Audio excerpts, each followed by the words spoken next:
नमस्कार, आप देख रहे हैं नवप्रवाह लाइव और मैं हूं अमित द्विवेदी। आज हम बात करेंगे एक ऐसी कहानी की जो आपको झकझोर कर रख देगी। ये कहानी है एक इंसान की जो कानून और समाज के पाटों में पिसता चला गया। ये कहानी है अतुल सुभाष की, जिनकी अधूरी सांसें हमसे सवाल पूछती हैं। 2019 में उत्तर प्रदेश के जौनपुर के अतुल सुभाष ने निकिता सिंघानिया के साथ 7 फेरे लिए। उनके चेहरे पर एक मुस्कान थी और मन में उम्मीदें थी, लेकिन शादी के कुछ महीनों बाद ही उनकी ज़िंदगी एक बुरे सपने में तब्दील हो गई।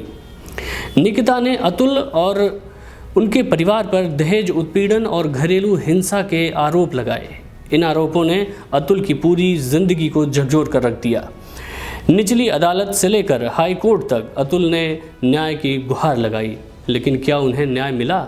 ये सवाल आज भी कायम है। अतुल ने अपनी मौत से पहले 84 मिनट का एक वीडियो बनाया। इसमें उन्होंने अपनी पीड़ा बयां की। ये जज और मेरे बाकी के हरासर्स को पनिशमेंट नहीं देती है और बरी कर देती है, तो मेरा जो अस्थि है वहीं कोर्ट के बाहर किसी गटर में बहा देना चाहिए, ताकि मैं ये जान जाऊं हमेशा के लिए, मैं ये अपना लेसन सीखता रहूं कि इस देश में क्या वैल्यू है एक लाइफ की। तो ये एक है। और जुडिशियरी से मेरी एक दरख्वास्त है कि मेरे माँ बाप और भाई को इन फॉल्स केसेस में और हरास नहीं किया जाए, इसे खारिज किया जाए। 2 साल में 120 बार अदालत के चक्कर, 40 बार बेंगलोर से जौनपुर का सफ़र, लेकिन हर बार एक ही कहानी। जज नहीं मिलते, तारीखें टल जाती हैं और न्याय एक मजाक बनकर रह जाता है। उन्होंने अपने सुसाइड नोट में जौनपुर के फैमिली कोर्ट की जज पर गंभीर आरोप लगाए। उन्होंने कहा कि केस सुलझाने के लिए उनसे 5 लाख रुपए की रिश्वत मांगी गई। जब उन्होंने रिश्वत नहीं दी तो उन्हें हर महीने 80,000 रुपये के एलिमनी का आदेश सुना दिया गया। महिला सुरक्षा के लिए बनाए गए कानून जब हथियार बन जाते हैं तो उनकी कीमत किसी निर्दोष की जिंदगी होती है। निकिता ने तलाक के बदले 3 करोड़ रुपए की मांग की। अतुल को उनके बच्चे से मिलने तक की अनुमति नहीं दी गई।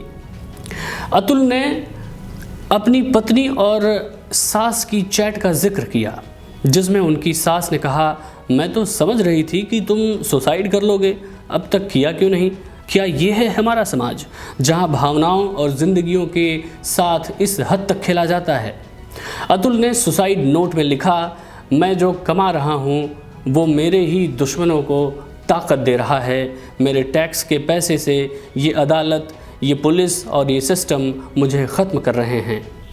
उन्होंने अपनी अस्थियां गंगा में न बहाने की गुजारिश की, कहा कि उनकी अस्थियां अदालत के गटर में फेंक दी जाएं। ये बयान न्यायपालिका और कानून व्यवस्था पर गंभीर सवाल खड़ा करता है। अतुल सुभाष की आत्महत्या सिर्फ एक इंसान की मौत नहीं है, ये उस भरोसे की हत्या है जो एक आम नागरिक इस देश की न्यायपालिका पर करता है। आज नवप्रवाह लाइव आपसे ये सवाल पूछता है कि क्या कानून के नाम पर निर्दोषों की बलि चढ़ाना बंद होगा? क्या हमारी न्यायपालिका में भ्रष्टाचार के खिलाफ कोई ठोस कदम उठाया जाएगा? और सबसे बड़ा सवाल, अतुल सुभाष जैसे और कितने निर्दोष इस तरह अपनी ज़िंदगी खो देंगे? अतुल सुभाष की कहानी हमें सोचने पर मजबूर करती है कि क्या हम एक सभ्य समाज में जी रहे हैं? क्या हमारी व्यवस्था इतनी कमज़ोर है कि किसी निर्दोष को आत्महत्या जैसा कदम उठाना पड़े? यदि हमारे समाज और कानून व्यवस्था में बदलाव नहीं आया तो ऐसी कहानियाँ बार बार दोहराई जाएंगी। अपना ख्याल रखें। धन्यवाद।